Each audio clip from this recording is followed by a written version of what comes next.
Happy Monday, everybody. Evan Lazar, Alex Barth, Patriots Beat podcast here on this Monday afternoon following day 5 of Patriots training camp. And this is the last practice of training camp, Alex, at least in for a while, without pads. So the last kind of non-padded, no contact. Tomorrow, things will really ramp up. And I think both of us expect the Patriots to hit the ground running after such a delayed start to padded practices. I don't anticipate Bill Belichick is going to waste much time getting the pads on and getting the contact and getting the competition part of training camp going. But we did learn some things, I would say, on Monday, and some different things on Monday after the day off. And we came back, and after Bill Belichick said on Saturday morning that Cam Newton was his starting quarterback, at least in terms of snaps with the presumptive starters, or the guys that we project to be the starters, it did feel like out there today a little bit more Cam heavy in that respect, or maybe looked a little bit more like Cam was the starting quarterback and we weren't splitting reps between the two guys with the starters.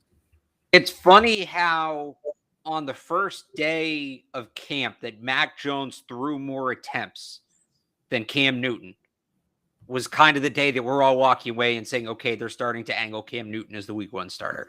But that's the way it happened. And that's part of the reason they did what they did. And part of the reason they're reshuffling the alignments like this is if you have Cam Newton and Mac Jones working with the same group, and let's forget what group it is for a second. If you have Cam Newton and Mac Jones working with the same group, neither guy can take more than 50% of the snaps with that group. Let's say that group takes 50 snaps during practice. Neither guy can take more than 25. Now, if you have Cam Newton with Hoyer and Mac Jones with Dogala, now each of those guys can take 75%, 80%, whatever it may be of their respective group. And especially for Mac Jones, it's all about reps. He's young. He just needs the reps. He needs the experience. So it opens up more opportunities for him. Now we can bring back in the groups. And again, we were talking about Cam working with the presumptive starters. Well, okay, he's going to get a chance to build a chemistry with some of these guys, maybe more so than Mac Jones, although there were guys in Mac Jones' group, I think, who have a good chance to make the team. Yeah. But, this is where you start to see, okay, Cam's going to be the guy in week 1 because he's going to be the one working with some of these presumptive starters, and they're going to have the chemistry, and they're going to hit the ground rolling. But I think anything that gets Mac Jones more snaps, regardless of who he's working with, is a good thing for his development. So this seems like the right call. Right. And I think you just hit it there because at one point in practice, Mac Jones got 16 consecutive reps, right? 16 snaps with all sorts of different players, right? Starters, backup guys that are fringe roster players, and everything in between. 16 straight. So in terms of volume, Mac threw the ball 28 times at practice on Monday, and Cam threw the ball 21 times at practice on Monday. There was just times where it felt like what it feels like when you have a solidified starter versus a solidified backup, right? And we hadn't really felt that. I didn't feel like the first 4 practices. It definitely felt like what it did last year at times during training camp between Cam and Stidham and even Hoyer at the beginning as more of a competition, right? As more of a clear competition. It does feel like the day off, they might have reset some things and realized, okay, if we continue down this path, like you said, then each guy is getting hurt by this because they're not getting just raw volume reps, right? They're not getting the sheer number. Now we come out here today, both guys throw the ball 20 plus times. Both guys are under center for a bunch of snaps, and it kind of divvies it out a little bit more even. Now, we can't really make any proclamations. I don't think it's fair to call it for Cam, even though I think we're pretty much there, both of us, with Cam at least being the week 1 starter until we get into padded practices, joint practices, preseason games, things like that. That's going to be the clear-cut winner of this job once we get to that point. But what did we see from Cam today? What have we seen from Cam that we've talked about multiple times, I guess, now? But was there anything from Cam today that felt do you feel like he is improving? Do you see steady improvement every single day? Yeah, it's funny. I thought he was. I don't know that he took a step back today. I wouldn't say that. I don't think he was worse today, but Thursday, Friday, Saturday, it felt like he was better each day. And today sort of seems stagnant. Now, that's not a knock. Not everybody gets progressively better every day. I mean, that's the dream scenario, but it's unrealistic. So, he was going to have a stagnant day. Today just happened to be it. Overall, we've talked about it. I think his ball placement's been much better.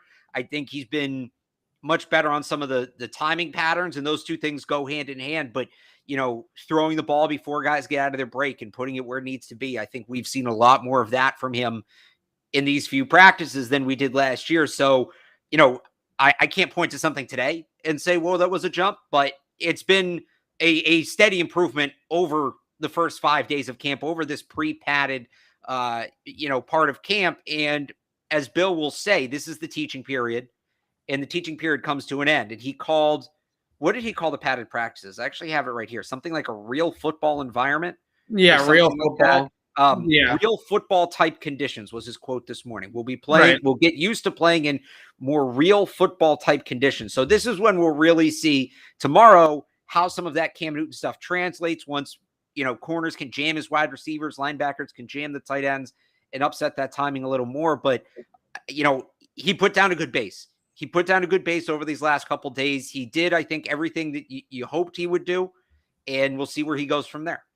Right. And a lot of people, I think, assume that quarterbacks, things don't really change for them when the pads go on because they're still not getting hit in practice. But the speed of the game around them really accelerates once you get the pads on, and the physicality for the receivers and the windows for the receivers. And now you got safeties coming down on you, and you got windows closing faster, and everybody else is moving a lot quicker. So even though the quarterbacks are still in the red non-contact jerseys and they're not getting hit, we really are going to learn everything that there is to learn once we get to that point. Now with Cam, today, I thought that today was one of his lesser days, certainly, but not a day where I'm sitting here saying, oh no, like they can't start this guy. But he did make one throw to Jacoby Myers, and I wanted to talk about Jacoby Myers here in a little bit as well. On that slant route, Jalen Mills in coverage, Jacoby Myers inside the formation. He runs a quick slant to get open on the goal line, and it was a throw that led him into the end zone. He found the matchup. It was an on-time throw, and all those things point to me of Cam being much more in rhythm, on schedule, just kind of understanding where he's going with the football pre-snap. All those are good things if you're Patriots, if you're the Patriots when it comes to Cam Newton, that he is able to be more of an on-script thrower in this season and not holding the ball quite as much. I thought he did hold it a little bit on that seam route that he missed Jonnu Smith on. Jonnu was pretty open, and Cam started on the front side, and it was backside, so I guess getting over there is a little bit difficult.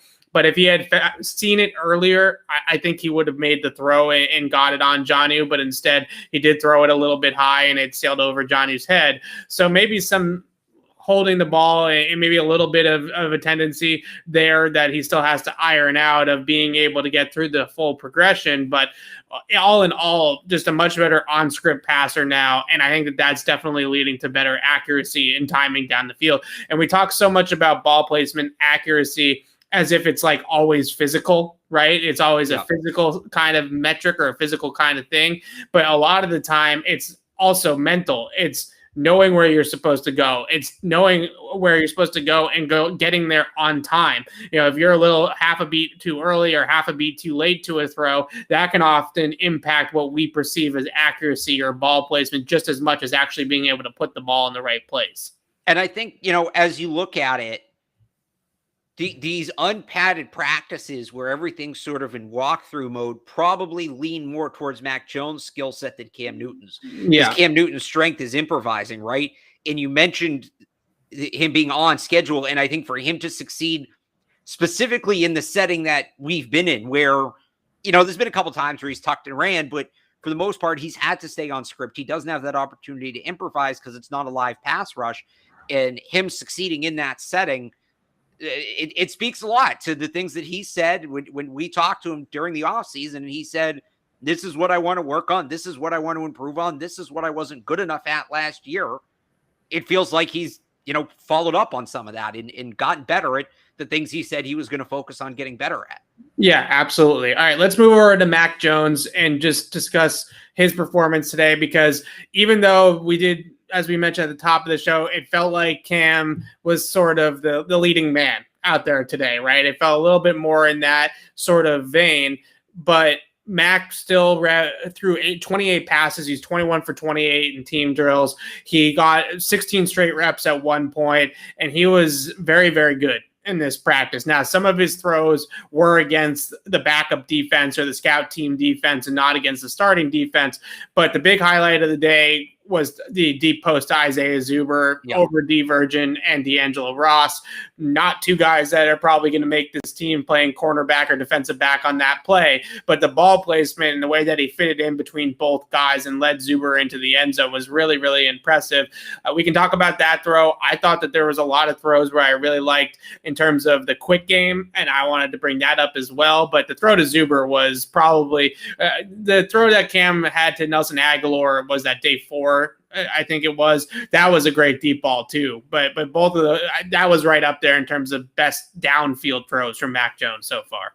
Yeah, it was a really nice catch from Isaiah Zuber too. I thought it was one of those situations where it's a great throw and a great catch by the receiver, because the receiver has to adjust to that ball. Zuber had to make a play on the ball. And a lot of the times you think of, a wide receiver making an adjustment as, oh, it was a bad throw from the quarterback. That's not always the case. I mean, the entire, and this wasn't a back shoulder throw, but the entire concept of the back shoulder fade is predicated on both the quarterback makes a great throw and the wide receiver makes an adjustment on the football there. So that's kind of what it was. Zuber goes up, he grabs the ball, he takes contact from two guys before heading to the ground. And that looked like Mac Jones from Alabama, where, is he going to fit the football in a needle-sized hole between two defenders where the wide receiver can catch it without breaking a sweat? No. Is he going to put the ball in the exact spot where his receiver and only his receiver can make a play on it away from the defensive backs? Yes, that's his specialty. Now, people are going to say the Patriots don't have the kind of receivers that can go up and make those plays. Maybe they don't. You'd like to think Mac Jones is going to be here for more than just this year, and they can eventually add to it, but we know Jacoby Myers is a good hands catcher. We know Kendrick Bourne's a good hands catcher. We know Hunter Henry's a good hands catcher. So that's the kind of throw where, okay, you talked about it. What did we talk yesterday, right? Where, why did the Patriots take Mac Jones in the first round? That throw. That is a first round throw, and he can make it on a consistent enough basis where you can make it a core part of your offense. So that throw was really exciting to see. Yeah, and I think one of the things that stands out about Mac at Alabama, everybody talks about arm strength, right, when it comes to the deep ball, but timing and then also reading the safety rotation is also a big part of it. And when he made that throw, and he actually made a throw earlier against Nelson to Christian Wilkerson, I think it was on day 2 or day 3, where he made a really nice read of the rotation on the back end. And the one to Zuber, I thought, was another one of those examples where it was a split safety look, and he sort of read that Zuber was going to be able to split the two deep safeties and get in between there, and he made the throw, and he kind of read that rotation correctly, if you will. And those are the types of things that you look for with the deep ball, are not just can he throw it 75 yards in the air, but also timing, and then if you can read the deep part of the field and read that safety rotation, and Mac definitely did on those two things. The other thing that I think really favors Mac in this conversation, and sort of has since we started watching these practices, is Josh McDaniels' quick game. And we know McDaniels loves the quick game, right? 3-step dropping out, right? They've lived on that for a long, long time. And today at practice, there were definitely instances where Mac is throwing off leverage. And what I mean by that is the defender, if he has inside leverage or outside leverage. Inside leverage, the receiver is going to break out. Outside leverage, the receiver is going to break in. And it's on the receiver and the quarterback to sort of figure that out on the fly, right, and be on the same page. And he hit David Wells, not the pitcher, the tight end, on one of those. And he also hit Trey Nixon a couple of times, which I thought was notable. They seem to sort of have a little bit of a rhythm together, two rookies there. And he hit on those little option routes in the inside, basing it off the leverage of the defender. And when I watch that, I say, okay, that's the Patriot offense. That's Josh McDaniels' offense. That's what they love to run, is that quick game and those quick passes over the middle. So I think what we're seeing, and we said it yesterday in sort of the week 1 recap show that we did, is that they're in a decent spot right now. right? Where they have Right. Cam, who's not playing poorly. He's playing pretty well. He's the incumbent starter. He can start games for now. And you have Mac Jones waiting in the wings and developing alongside Cam Newton. And eventually it's going to be Mac's job. It doesn't have to happen right away. And I think the Patriots can win games with both quarterbacks. I really do. So they're going to look different. They're going to call things differently. They're going to look a little bit different offensively depending on who's under center. But it's their quarterback situation looks a lot better than it did this time last year, right? Because Cam's playing a lot better than he was last year, and Mac is now in the building. So I think if you're a Patriots fan out there, you got to feel optimistic about the plan here of Cam as the bridge, and then eventually Mac is going to take over. And again, you see a lot of these throws out there at practice of Mac just making Patriot-like throws all over the field, right? Getting the ball out quickly, hit the top of the drop, and make a decision and throw the football. I'll go back to what I said at the beginning of the draft or before the draft, before free agency, really. The bridge guy was inconsequential to me. The goal this offseason needed to be to figure out the long-term plan at quarterback. They did that.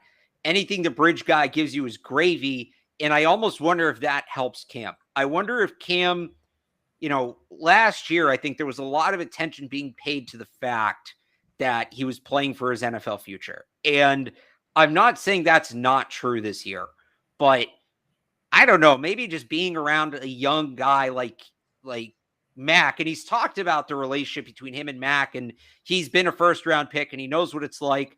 I wonder if that's just sort of reset his perspective on things, because that's kind of what it feels like.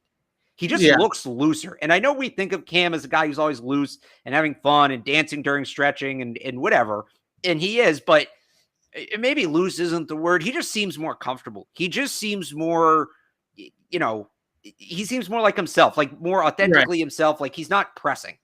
And that I think is leading to him playing better too. Yeah, just really quickly, I saw in the chat, I am not hyping up David Wells and Trey Nixon, maybe a little bit of Trey Nixon. The point was more about Mac Jones and the decision-making that he was making and not necessarily the guys that he was throwing to. But anyways, before we move over to the defensive side of the ball, I do want to bring up a couple of these wide receivers that have made some progress here and are starting to turn some heads. And we can kind of talk about this. I think we made that graphic and was Isaiah Zuber. Who is it? Is Zuber versus Nixon, right? Yeah. And now it was neither. It definitely feels like it's been neither. And if it was anybody versus anybody, Christian Wilkerson has to be on that graphic. Yeah. So not only is Christian Wilkerson taking snaps with other projected starters or other projected players that are going to make the team, and he's not over on the other field with the scout team guys, right? He's right in the middle of things. On top of that, he's looking pretty darn good out there. He absolutely torched Jalen Mills on a route on the right sideline early in practice. We can get into some Jalen Mills conversation later. But Christian Wilkerson has looked extremely good. I think at this point, if it continues to go this direction, it might not even be a conversation of is Christian Wilkerson going to be on the 53, but what's his role going to be, and is he going to have a role on game day? And it seems like it. I wrote about this morning for 985thesportshub.com. You can check it out there, where and Phil Perry pointed out on the podcast I do on 98.5 that, if you watch which guys they're giving the special team opportunities, that's a great indication for the bubble guys. And at one point during positional drills, Christian Wilkerson wasn't working with the receivers. He was working with Matthew Slater, Justin Bethel, and I forget if the third player was Brandon King or D Virgin, but he's with like a special teams group. And I tweeted a picture of it. Matthew Slater and Justin Bethel are hands-on with him. I mean, they are walking him through literally step by step of the release on a punt. And that tells me they have a plan for this guy, because he doesn't just get to say, okay, bye wide receivers, you do your drill, I'm going to work with Slater. Like, that comes from the coaching staff. So if they are going to let him kind of separate from the team drills, then that means they have a plan for him. There's a quote from him last year, and we haven't gotten to talk to him this year yet, unfortunately, because I would like to. But there's a quote from him last year when he was in camp with the Titans, where he talked to Justin Mello of, I don't know, whatever the SB Nation. Music City Miracles. Music City Miracles. Thank you. Yeah. And he says something like, I want to play all 4 special teams units. I played special teams in college. It's what I want to do. I know that's how I get on the roster. So here's a guy who's ready to embrace special teams, is embracing special teams. and you're seeing him rewarded because he's getting quality snaps on offense. You mentioned the question doesn't become, will he make the roster, but what's his role? Right. Early on, the question is kind of, okay, well, is he going to be the fourth receiver? You look at him and Gunner. If they both make the team, it's both primarily on special teams, but one of those guys likely has to be the fourth receiver. I don't think they're keeping 6 guys at that position. I don't think they're keeping that top 3 of Aguilar, Bourne, and Myers, and then we'll just say N'Keal Harry or whoever. Maybe they sign somebody, and then Gunner, and then Wilkerson. Right. And then you're keeping 3 tight ends and maybe 4, and now you're at 10 pass catchers. They're not doing that. It's too many. So, it really seems like he's used special teams to open the door here. And then whatever he does offensively, once the pads come on, he can kick the door down. But I don't know that any player, there's maybe one guy in Raekwon McMillan who had 2 more pass breaks up today. Yeah. But outside of that, I don't know that any player on the bubble has done more to position himself through this first period of practice for a roster spot better than Christian Wilkerson. I agree with that. He's really been extremely impressive. He runs very dynamic routes, right? You see the speed off the line of scrimmage, the separation ability at the top of the route, the foot quickness, the burst. You see those types of things about his game.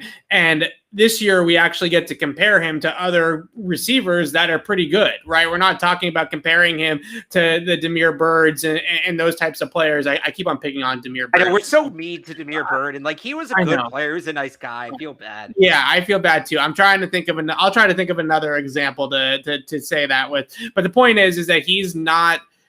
We're watching him against guys like Aguilar, Kendrick Bourne, Jacoby Myers. We're watching him up against the Patriots starting secondary for periods of time, and he's holding his own on all of these things. And that is really, I think, very impressive. And like I said, he runs very, very good routes. He's got explosive route ability, and he also has the ability to play in the kicking game. And if you're going to be wide receiver 4 or wide receiver 5 on the depth chart, we know Gunner is going to return kicks. You must have a role in the kicking game, or you're probably not going to make the team, and you're definitely not going to be active on game day if you're on the 53 and you don't have a role on special teams and you're a wide receiver 4 or a wide receiver 5. So the fact that he's repping with the special teamers, the fact that he's playing with guys that are going to be here and are going to be regular figures on the offense, a lot of arrows pointing towards Christian Wilkerson. And I mentioned in my notebook that when I spoke to people that were sort of in those players only practices, like the ones out west or the ones here locally in Massachusetts,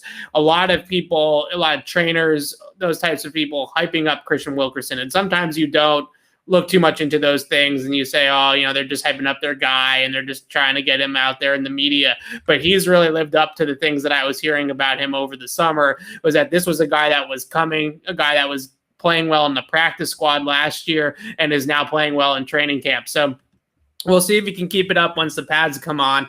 But he also had a pretty good camp from what I recall down in Tennessee. They were pretty surprised that he got cut, and it wasn't really a surprise. It was just that they have a very, very deep wide receiver group, not so much anymore. But last year they had Corey Davis, AJ Brown, Adam Humphries. They had a deep group, so it wasn't necessarily that Christian Wilkerson didn't deserve a spot. They just didn't have a spot for him. Up here, they definitely have a spot for him. Right. If he continues to play like this, then I think he's going to make the team. But what does this mean? I saw this in the chat. Bill Belichick was asked about this morning about N'Keal Harry. He actually said some positive things about N'Keal Harry's progress. And we're talking about Wilkerson potentially filling out this depth chart. I think a lot of it does depend on if N'Keal Harry is here or not. They're very different types of receivers, but just in terms of sheer bodies and numbers, N'Keal Harry's going to factor in somewhere. I thought he had a nice start to camp. He's kind of cooled off a little bit the last couple of days. But what have you seen out of N'Keal Harry? Because I don't think we've talked about him too much yet. Yeah, I would agree. With that kind of general assessment, I thought his first day was great, and then he's sort of leveled off. Bill's comments and N'Keal's comments too, because he talked about he'd be okay if he ends up a Patriot long term. I think it's in everybody's best interest that he has the most trade value, and the way you do that is you play nice right now.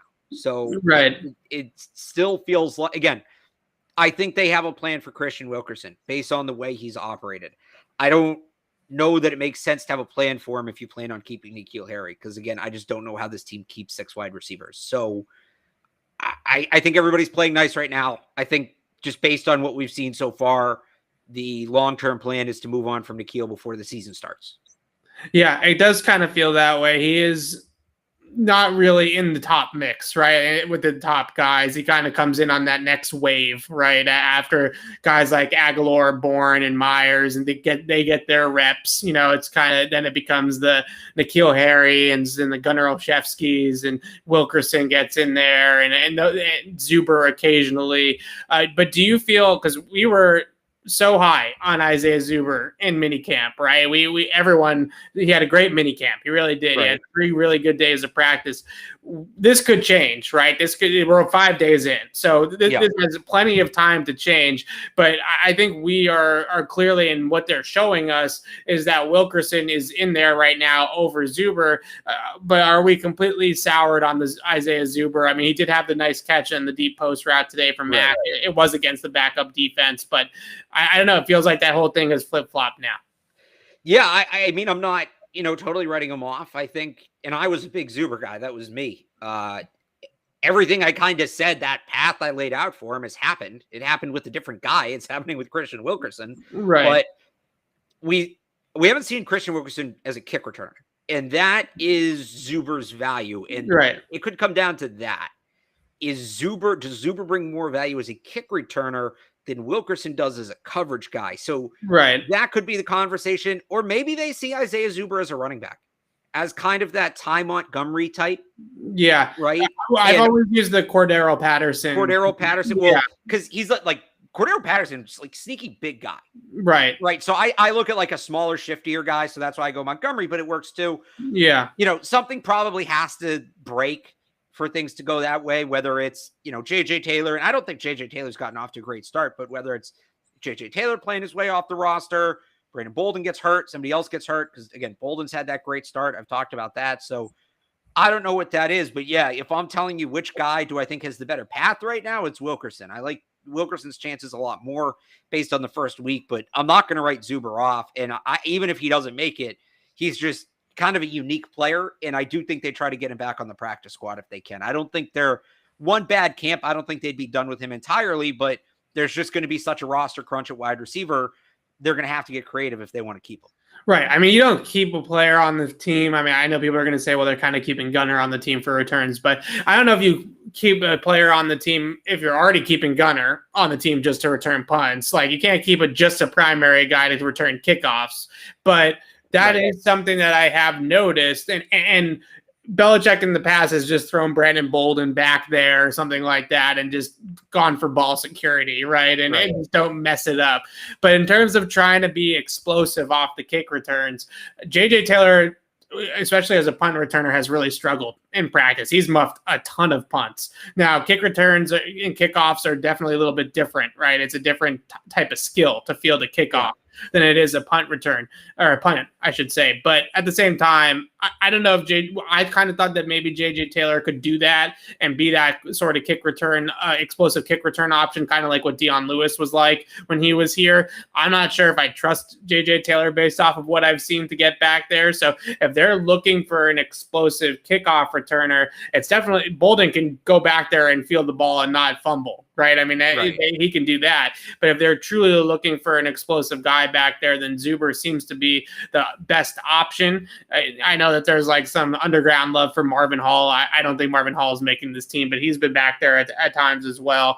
But I really think it's going to be do we feel, I guess is the last question we can answer here about the wide receivers, and then we can move over to the offensive side, or defense, excuse me, is there a chance that there's 6 wide receivers that they keep on this team, right? I mean, you have the top 3, then you have N'Keal Harry, then you have Gunner, and then Wilkerson or Zuber could still make the team as that 6th guy, or do we feel like that's too many?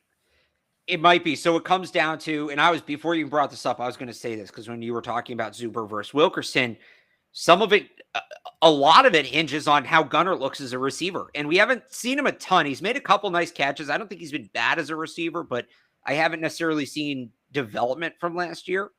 But if they could trust Gunner as a receiver to be a guy that they can target 30, 35, 40 times throughout the season, right?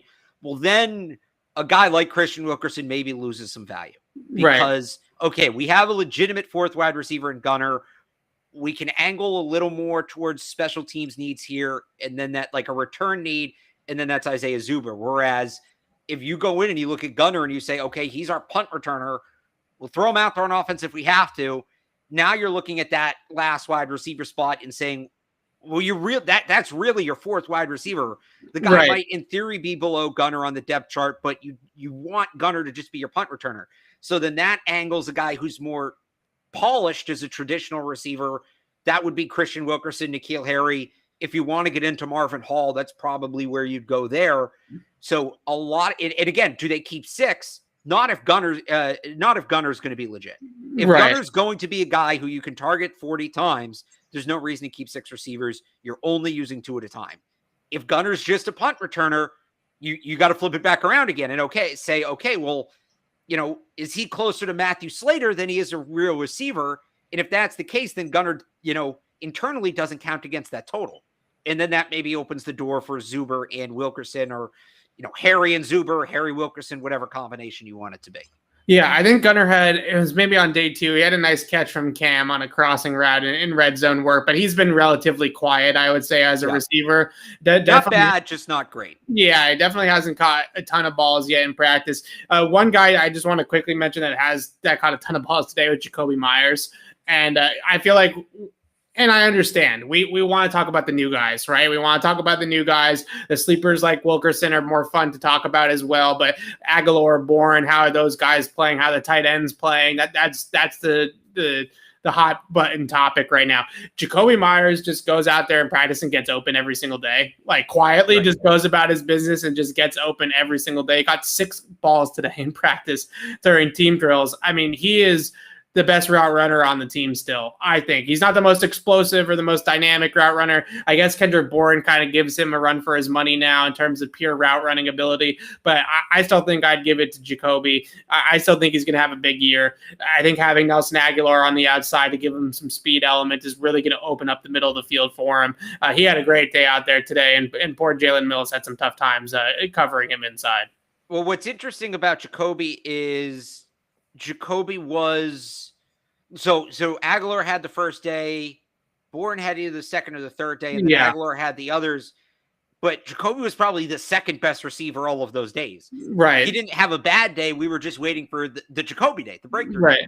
And then he had that today. And that's going to be fascinating because, again, that 12 personnel, you're really only going to use 2 receivers most of the time. All 3 guys will play, but you're only going to use 2 most of the time. And there's going to have to be an odd man out.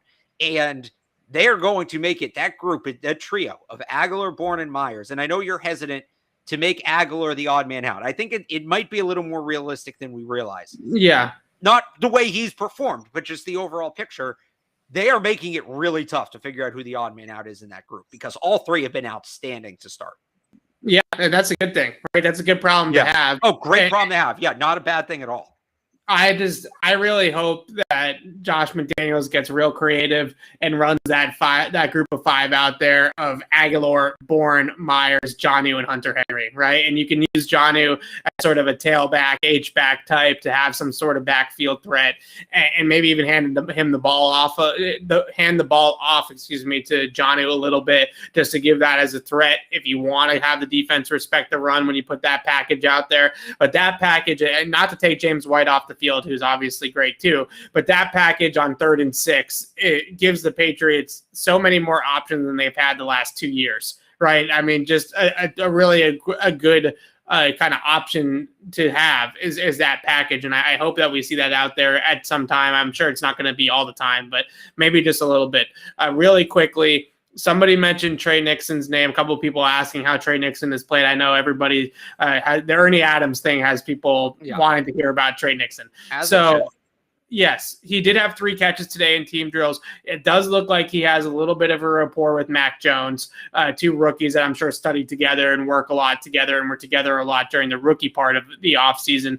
So I don't know if Trey Nixon's going to make this team. I think Christian Wilkerson and Zuber are pretty steadily ahead of him. But you had mentioned, Alex, them keeping him on the practice squad as sort of developmental long-term plan there at that receiver spot. I definitely see that happening if they can sneak him back on the practice squad.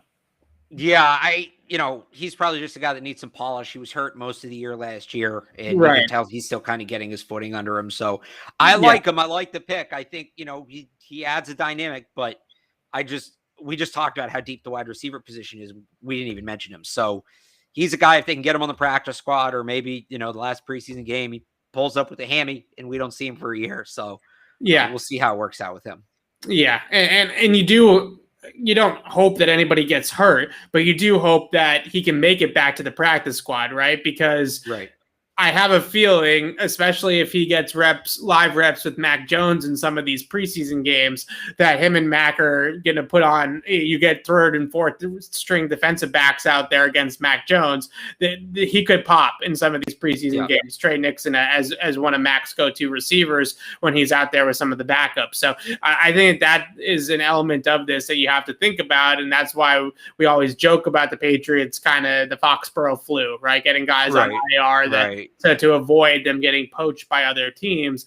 That definitely does kind of feel like that, because Trey Nixon's going to have 100 receiving yards in the preseason game one of these days, with Mac Jones throwing him the football in the third quarter against some fourth-string cornerback, right? That I feel like that's destined to happen. All right, let's move over to the defensive side of the ball and talk about a guy that Alex told us on day one was having a nice start to camp, and he's had a nice start to camp. I told you before day one. I told you when they signed him that this was the guy. It was a good signing. And this morning, Bill Belichick was very complimentary of Raekwon McMillan, saying that he's really picked up the defense very quickly. McMillan credited Kyle Van Noy after practice was sort of putting the pieces together with him and kind of helping him study up the playbook, which I thought was really interesting soundbite. But McMillan today, 2 pass breakups, around the ball a lot. That inside linebacker position. Got to give Juwan Bentley credit. He did have a pick of Cam Newton in 7. Nice interception, too. It wasn't like a bad throw by Newton. That was an athletic play. No, he went up and got it. He fell underneath the dig route by Jacoby Myers. Cam thought he could get it over him, and he couldn't. Really nice play by Juwan Bentley. This McMillan versus Juwan Bentley battle for that backup Mike linebacker spot, or even the fourth inside, the second inside linebacker spot in some packages next to Dante Hightower.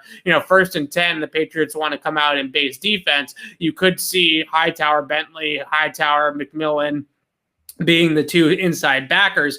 Those guys are definitely in a battle right now for maybe not a roster spot. Maybe they both end up making the roster. Maybe not. Maybe they are in the battle for a roster spot, or at least just playing time at the very least, right?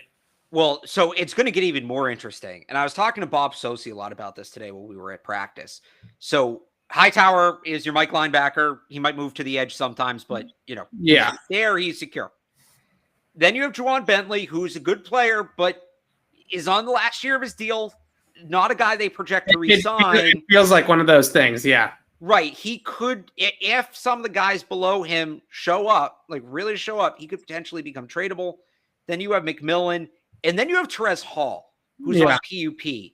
And assuming he comes back, you're going to have Juwan Bentley, who's your 360-pound, straight-ahead, downhill, run-stopping linebacker.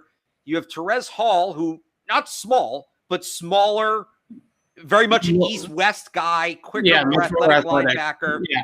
And then Raekwon McMillan is kind of like somewhere in between, like right in between those two, where I think they actually go weight 260, 240, 220. But, McMillan's somebody who can definitely play the run and all of that, but he's going to give you some lateral movement too. So in a perfect world, they keep all those guys. Maybe Hall stays on PUP and they see if they need him down the road. But McMillan's making it really tough because, he's been great. And it's not just that he's out there making athletic plays. You can see him as a communicator. And he talked about this today. You can see him communicating. You can see the understanding of the defense kind of play out. He's been a mental part of it. And by the way, young guy, Hightower, we know there were retirement rumors this offseason. He's in the last year of his deal.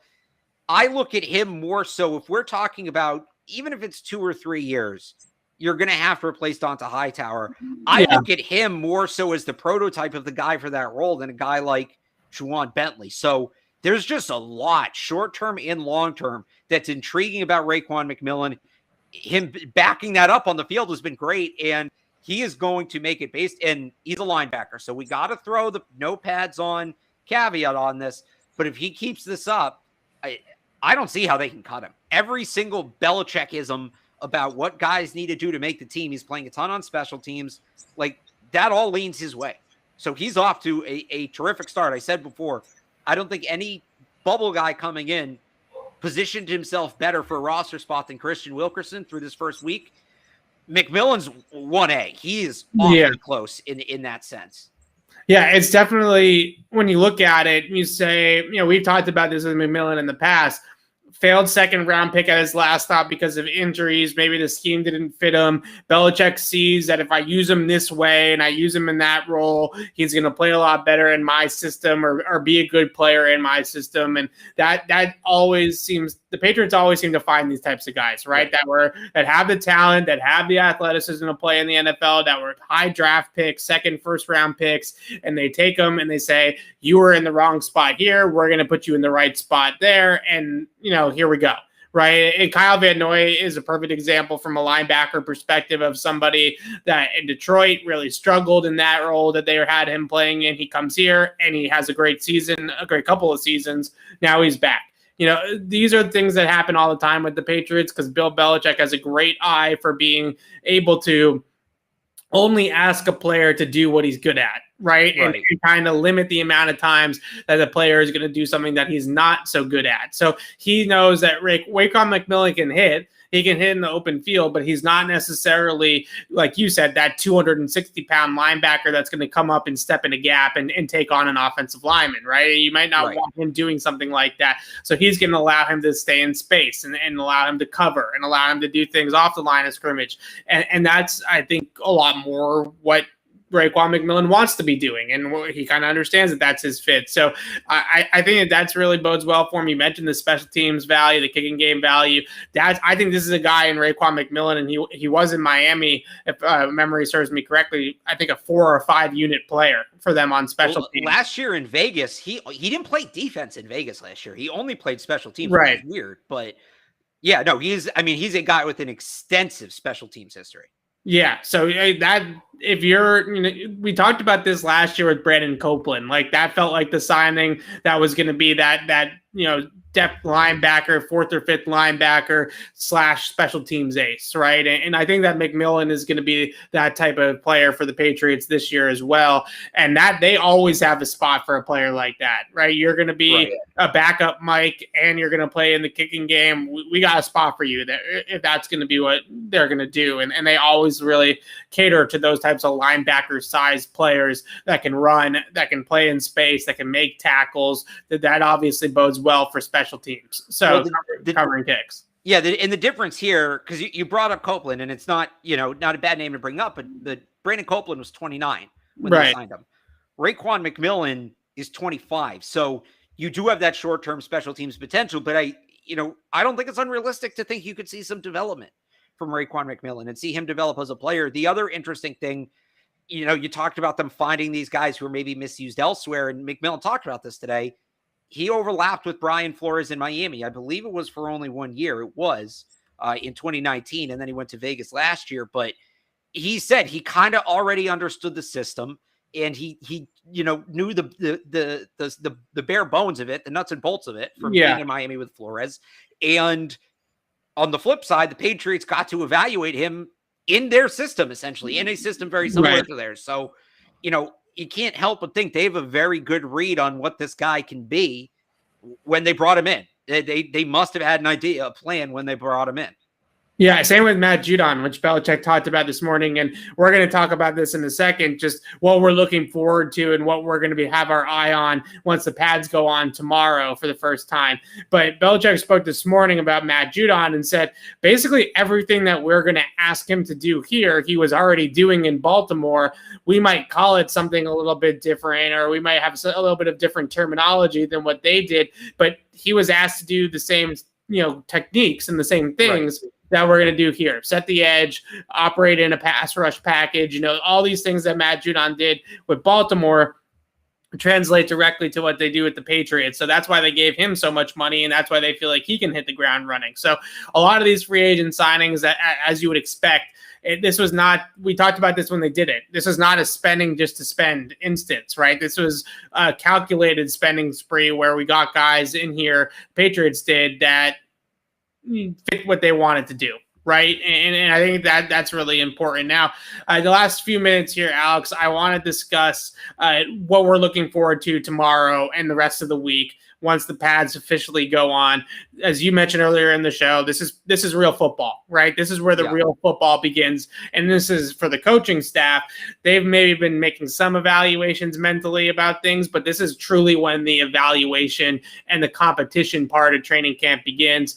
We haven't really said much of anything about the defensive and offensive linemen. So I think that's an easy place to start, that this is really where that evaluation is going to begin. But what else are you looking forward to? First off, happy birthday, Luke. We talked about Rashad Berry yesterday. He got off to that hot start, had 4 sacks, without the pads on. Can he keep it up? It's weird because a lot of the guys I was looking forward to seeing when it comes to, the front are on PUP, Chase Winovich, Terez Hall. Right. I guess, seeing kind of the guys that started hot, can they keep it up? We talked about how Devon Godshaw has been an absolute menace at the line of scrimmage when it comes to batting down passes. Can he keep doing that? Josh Uche is maybe cooled down a little bit after a great spring, but I don't want to hold it against him because there's no pad. So can he kind of pick up where he was? Just kind of carrying storylines over. I don't know that there's anything super new. William Sherman, the rookie they drafted, who is trying to be a 5-position player. I'm interested to see if he can do that. He's been playing a lot of guard. He was a tackle in college. He supposedly worked out at center in the offseason in anticipation of the draft. I don't think, if you've seen him play center, I haven't noticed him playing any center. Correct me if I'm wrong, but maybe they're just waiting for the pads to come on to do that. So I think he's an interesting player. Right. And we don't have Ted Karras out there right now. I don't know if Ted Karras is going to be back out there anytime soon. It was reported that it wasn't major, but for the time being, sort of looking at that interior offensive line depth is interesting, because they did lose a guy in Joe Tooney off the starting lineup. So now Onwenu's the starter, which is perfectly fine. But if Ted Karras is injured for any period of time, the depth there, we can evaluate that a little bit, whether it's Will Sherman. Marcus Martin got a lot of snaps at center today with Ted Karras out. Some of these players that can work in there will be interesting. I think the whole offensive line is very interesting, but the defensive line is, I want to see how good this unit is going to be, because I think it's got a chance to be a lot better than it was a year ago. And we really haven't gotten to see Matt Judon in his element. We really haven't gotten to see Devon Godshaw, as you mentioned, really truly in his element, right? Where we're stopping the run, we're hitting people, we're setting the edge, we're playing nose tackle and taking up blockers. This is when that all really begins. And then also, lastly, on the defensive line, Dietrich Wise. Well, what's the deal with him, right? They gave him this huge contract. What's the plan? Has he progressed, and has he taken a step that maybe we haven't necessarily seen? I thought he had a good year last year. 4 years, $22 million with 2 years basically guaranteed. That's a lot, right, for a guy that played the way he has played at times against the run. So I'm very interested to see him. Obviously, Christian Barmore is going to be in the mix there on the defensive line too. So a lot of storylines, I feel like, because I think the offensive line, the starting 5 is pretty much set unless there's an injury, right? So the defensive line is really where I think there are a little bit more battles going on, if you will. Yeah, I'll add one more thing, because you talked about looking at the week as a whole, and some people brought this up in the chat. Yeah. Because Nick Folk didn't have a great day. Yeah, I wanted to bring this up. Go ahead. Do you have any more line thoughts, or do you want to go? That's a good question. No, I also am interested, just really quickly, and then we can talk about the kickers, because I wanted to bring that up. You wanted to bring the kickers up. I did. I'm rubbing off. I noticed that with Nick Folk had a rough day out there today. Yeah. We'll get to this. All right.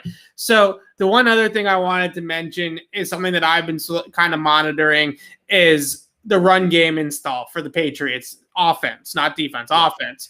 And with Cam Newton out there, and today we saw it a little bit when they kind of split the two quarterbacks up, Cam Newton is going to run a much different run game package than Mac Jones. Mac Jones is going to be under center. He's going to be turning around and handing the ball off. That's the Mac Jones run game package, right?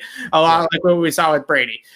Cam Newton runs an entire different run game package. And are we going to see it spiced up a little bit more than it was last year? Are we going to see some different wrinkles?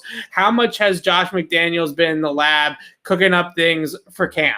Right? Because we know he's been working with Mac, and we know that he's been thinking about Mac as the future. But if Cam is the now still, then how much has he learned? How much has he taken from other teams that have mobile quarterbacks?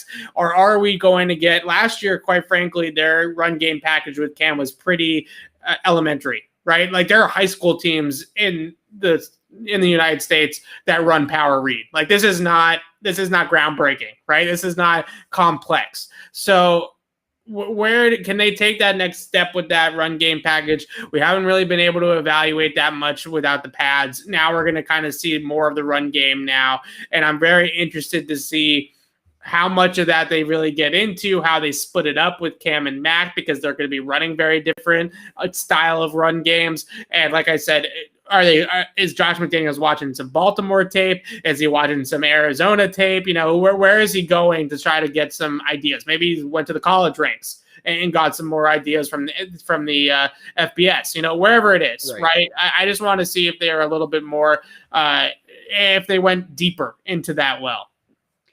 Yeah, and just one more thing on the run game. I'm excited to see Ramondre Stevenson, and he's actually gotten off to a nice start, but I don't think the Patriots have had a running back like him in quite a while. I don't think people realize how unique his skill set compared to, his physical traits are. And he's going to be a lot of fun to watch. All right, let's talk about the kickers. Yep. It was a rough day for Nick Folk today. He was coming up short on some kicks, I think around the 45, 50-yard range. He missed a kick from close range when they were kicking off to the side. It definitely was not his best day. Now, it's one day. Obviously, we're not going to overreact to one day, and I think a lot of these things will sort of see more of once the games actually begin and once we actually get into some preseason games.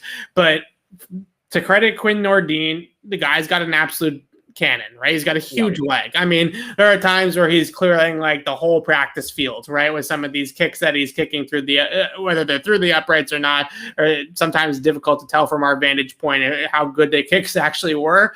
But you can see the leg. It's a huge leg. I don't know if he's done enough by any means in 5 days to take Nick Folk's job, but it is an interesting storyline to monitor.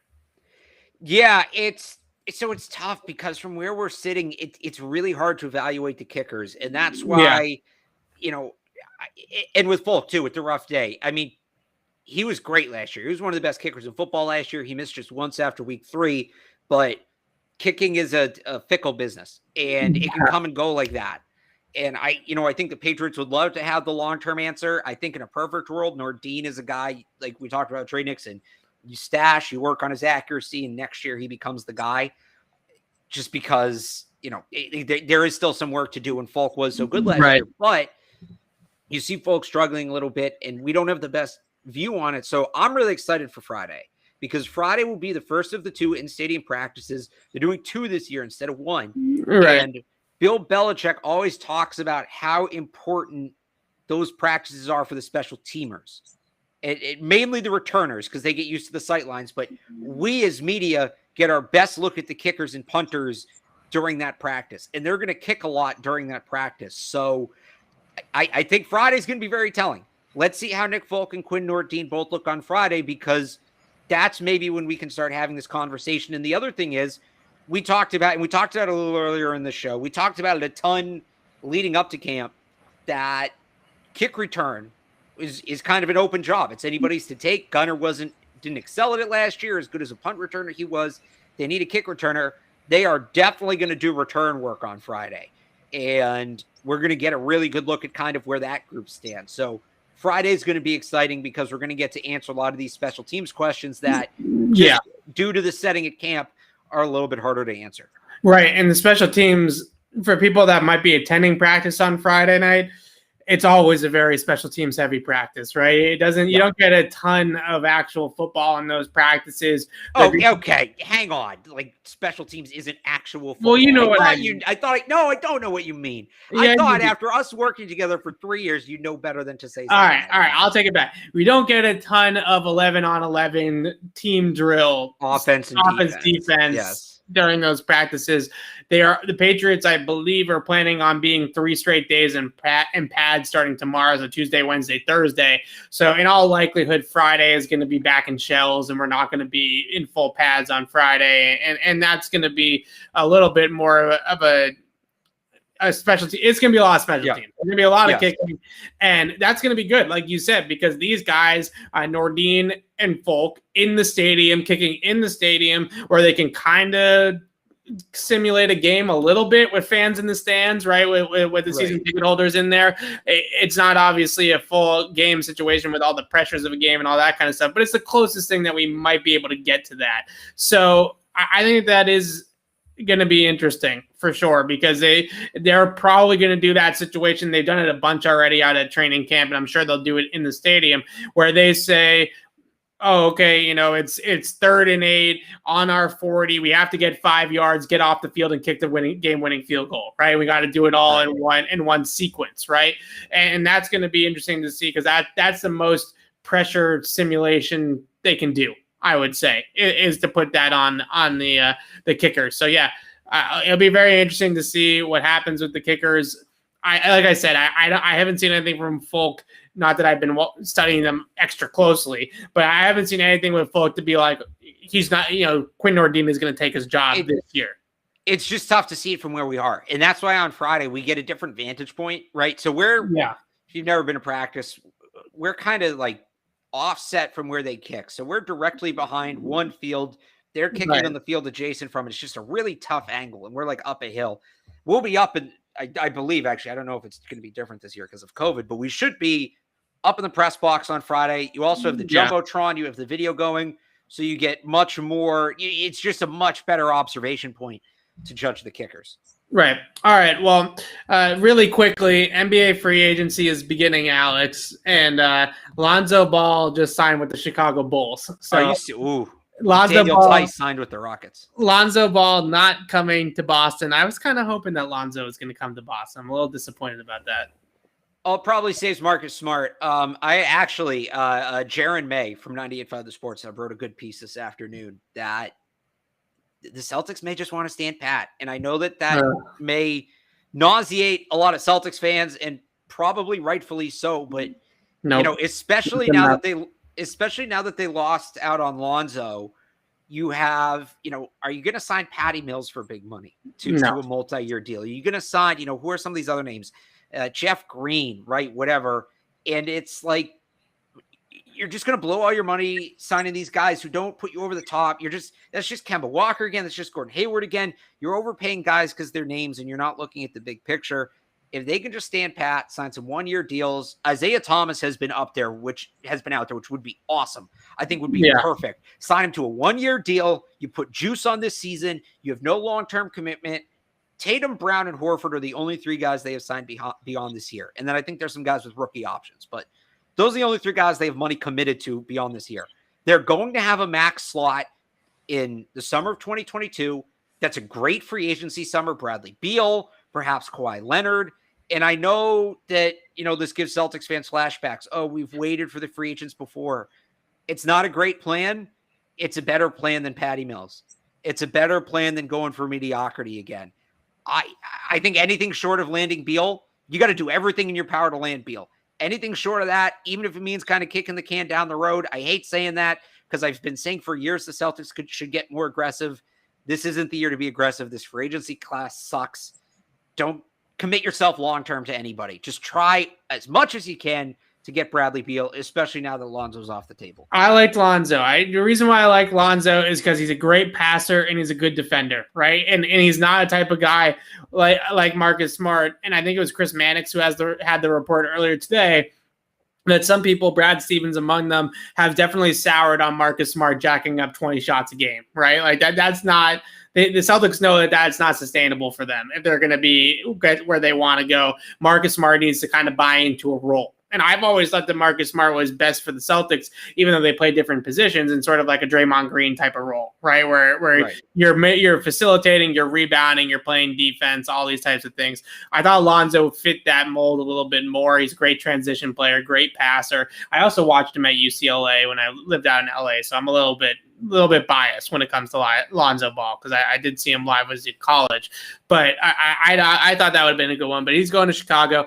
Go ahead and jump over, and we're done here now. So go ahead and jump over to the Celtics CLNS handle, and they're going to have a free agency special with all the free agent news and how it pertains to the Celtics and everything like that. So go check out their stream right now. They're breaking down NBA free agency over there. Alex and I will be back here on Patriots Beat tomorrow night following the first padded practice of the training camp so far for the Patriots. And Alex, I'm jacked up for pads. I'm sure you are as well. Oh, yeah. This is when it really begins. Yeah, this is what it's all about, right? This is when we're really going to get into some of these competitions and really figure out where the roster stands. So we'll be back tomorrow night to break down the first day of full pads. We'll be with you all week through the padded practices as well. But until then, signing off for Alex Barth, I'm Evan Lazar. Thanks for watching, everybody.